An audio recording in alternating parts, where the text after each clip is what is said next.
എന്താണ് ചോദ്യം? കർത്താവിന് നിന്നെ, അതായത് ദൈവ സാന്നിധ്യത്തിന്, കർത്താവിന് നിന്നെ രക്ഷിക്കാൻ സാധിക്കുമോ? എന്താണ് ഉത്തരം? സാധിക്കും എന്നാണ്. പക്ഷേ ഇന്നത്തെ ഒന്നാം വായനയിൽ നമ്മൾ കാണുന്നത് സാധിക്കാത്തതാണ്. ദൈവ സാന്നിധ്യത്തിന് ഒരു ജനതയെ, ഇസ്രായേൽ ജനതയെ രക്ഷിക്കാൻ സാധിക്കുന്നില്ല എന്ന് മാത്രമല്ല, ദൈവ സാന്നിധ്യത്തിൻ്റെ ആ വാഗ്ദാന പേടകത്തെ അവർ വിജാതീയർ അല്ലെങ്കിൽ ശത്രുക്കൾ മോഷ്ടിച്ചു കൊണ്ടുപോവുകയാണ്, പിടിച്ചെടുത്തു കൊണ്ടുപോകുന്ന ഒരു കഥയാണ്. ദൈവത്തിന് രക്ഷിക്കാൻ സാധിക്കാത്തതിൻ്റെ ഒരു കഥയാണ്. എന്തുകൊണ്ടാണ് ദൈവം പരാജയപ്പെടുകയാണ്? Hallelujah, hallelujah. കഥ ഇങ്ങനെയാണ്, സംഭവം ഇങ്ങനെയാണ്. ഫിലിസ്ത്യർ ഇസ്രായേൽക്കാർക്കെതിരെ യുദ്ധത്തിന് വരുന്നു. ഇസ്രായേൽക്കാർ ഫിലിസ്ത്യർക്കെതിരെ ചെല്ലുമ്പോൾ ഇസ്രായേൽക്കാർ ആദ്യത്തെ ദിവസം വലിയ പരാജയം നേരിടുകയാണ്. വലിയ പരാജയം നേരിടുന്ന സമയത്ത് അവർ ചിന്തിക്കുകയാണ്, കർത്താവിൻ്റെ പേടകം, വാഗ്ദാന പേടകം, ദൈവ സാന്നിധ്യത്തിൻ്റെ ആ പേടകം നമുക്കൊരു കാര്യം ചെയ്യാം, അത് ഈ യുദ്ധമുഖത്തേക്ക്, കൂടാരത്തിൽ നിന്ന് യുദ്ധമുഖത്തേക്ക് എടുത്തുകൊണ്ട് വരാം. കർത്താവിൻ്റെ സാന്നിധ്യം നമ്മുടെ കൂടെയുണ്ടെങ്കിൽ നമ്മൾ പരാജയപ്പെടുകയില്ല. അങ്ങനെ ഇവർ പോയി. ഏലിയുടെ മക്കൾ 2 പേരൊക്കെ ഉണ്ടായിരുന്നു. അവരുടെ കഥയൊക്കെ കഴിഞ്ഞ ദിവസം വായിച്ചിട്ടുണ്ട്. അപ്പോൾ അവർ അത് എടുത്തുകൊണ്ടുവരും. പക്ഷേ എടുത്തുകൊണ്ട് വരുമ്പോഴും ഫിലിസ്ത്യർ ഇസ്രായേൽക്കാരെ പരാജയപ്പെടുത്തുകയാണ്. അതാണ് അച്ഛൻ പറഞ്ഞത്, ദൈവ സാന്നിധ്യത്തിന് ഇവരെ രക്ഷിക്കാൻ സാധിച്ചില്ല. കാരണം എന്താണ്? അവർ ദൈവത്തിൻ്റെ കൂടെയല്ലായിരുന്നു. ദൈവത്തെ അവർ കൂടെ കൂട്ടിയെങ്കിലും അവർ ദൈവത്തിൻ്റെ കൂടെ കൂടിയില്ല.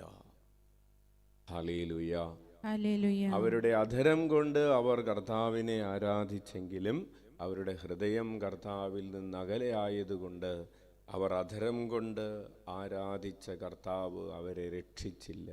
Hallelujah, hallelujah. അപ്പോൾ ഇന്നത്തെ സുവിശേഷത്തിൽ ഒരു മനുഷ്യൻ വന്നിട്ട് പറയുകയാണ്, കർത്താവേ, നിനക്ക് മനസ്സുണ്ടെങ്കിൽ എന്നെ ശുദ്ധനാക്കാൻ കഴിയും. എൻ്റെ ശരീരത്തെ മാത്രമല്ല, എൻ്റെ ഹൃദയത്തെയും ശുദ്ധനാക്കാൻ കഴിയും.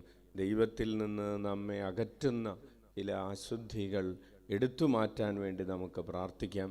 ഈശോ തൻ്റെ കരം നീട്ടുകയും അവനെ തൊടുകയും അവനെ സുഖപ്പെടുത്തുകയും ചെയ്തു, അവനെ രക്ഷിച്ചു.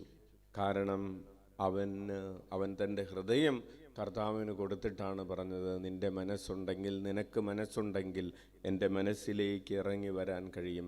ഞാനിതാ മനസ്സുള്ളവനായി നിൻ്റെ അടുക്കലേക്ക് ഓടിയെത്തിയിരിക്കുന്നു. പക്ഷേ ഇസ്രായേൽക്കാർ ദൈവസാന്നിധ്യത്തെ ചുമന്നുകൊണ്ടുപോയത് തങ്ങളുടെ ഹൃദയം കൊടുക്കാതെയാണ്. തങ്ങൾക്ക് യുദ്ധത്തിൽ വിജയം വേണം, അതുകൊണ്ട് തങ്ങൾക്ക് ദൈവസാന്നിധ്യം വേണം, അല്ലാതെ തങ്ങളുടെ ഹൃദയം കൊടുക്കാൻ വേണ്ടിയല്ല അവർ വാഗ്ദാന പേടകവും എടുത്ത്, ദൈവസാന്നിധ്യത്തിൻ്റെ പേടകവും എടുത്ത് അവർ പോയത്. ഹൃദയം കൊടുക്കാൻ വേണ്ടിയല്ല, വിജയം കിട്ടാൻ വേണ്ടിയാണ്. അവരെ ദൈവം രക്ഷിക്കുന്നില്ല. പ്രിയപ്പെട്ടവരെ, ഇത് നമുക്ക് ഒരു പാഠമാണ്. കർത്താവ് രക്ഷിക്കുന്നവനാണ്, കരം നീട്ടി തൊട്ട് സുഖപ്പെടുത്തുന്നവനാണ്. പക്ഷേ അതോടൊപ്പം കർത്താവ് ആഗ്രഹിക്കുന്ന ഒരു കാര്യമുണ്ട്, നീ എനിക്ക് നിൻ്റെ ഹൃദയം തരിക. നിൻ്റെ ഹൃദയം തരുമ്പോഴാണ്, നമ്മളുടെ ഹൃദയം നമ്മൾ കർത്താവിന് കൊടുക്കുമ്പോഴാണ്, നമ്മുടെ ബന്ധം കർത്താവിന് കൊടുക്കുമ്പോഴാണ് കർത്താവ് നമുക്ക് വിജയം തരുന്നത്. നമുക്ക് കണ്ണുകളടക്കാം. നമ്മുടെ അനുദിന ജീവിതത്തിൽ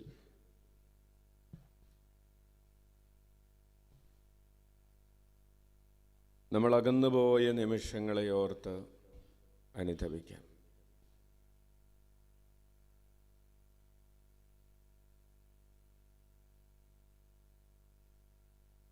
നമ്മുടെ അനുദിന ജീവിതത്തിൽ ദൈവസാന്നിധ്യത്തെ മറന്ന് ജീവിച്ച സമയങ്ങളെ ഓർത്ത് അനുതപിക്കാം. കർത്താവിന് നമ്മൾ ഹൃദയം കൊടുക്കാതെ പോയ സമയങ്ങളെ ഓർത്ത് അനുതപിച്ചുകൊണ്ട് കരങ്ങൾ ഉയർത്തി 21 പ്രാവശ്യം ഉച്ചത്തിൽ യേശുനാമം വിളിച്ച് നമ്മുടെ പാപങ്ങൾക്ക് പരിഹാരം ചെയ്യാം.